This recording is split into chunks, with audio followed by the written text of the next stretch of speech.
çay bardağı ılık sütümüzü döktük. Şimdi mayamızı döküyoruz.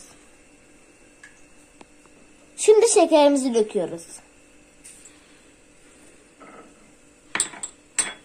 Şimdi karıştırıyoruz.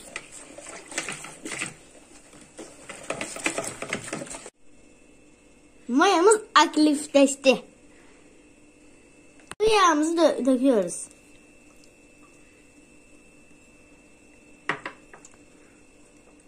Şimdi de bir çay bardağı yoğurdumuzu döküyoruz.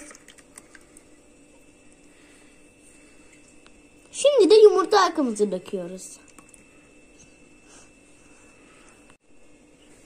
Şimdi de tuzumuzu döküyoruz.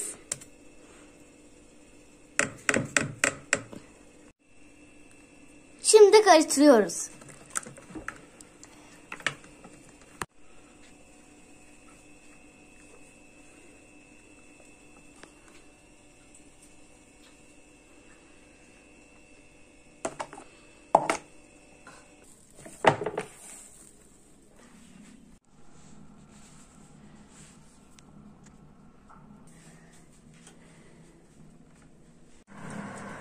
Poğaçalarımız pişti.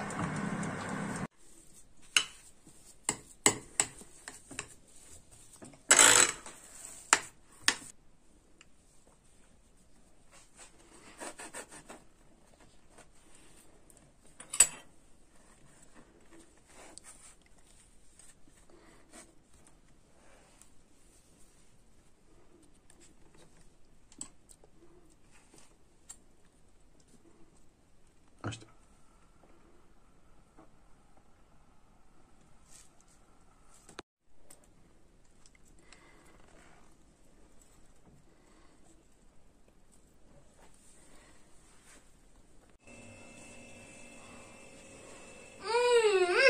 Ellerime sağlık. Sizin de bunu yapmanızı ve tavsiye etmenizi çok tavsiye ederim.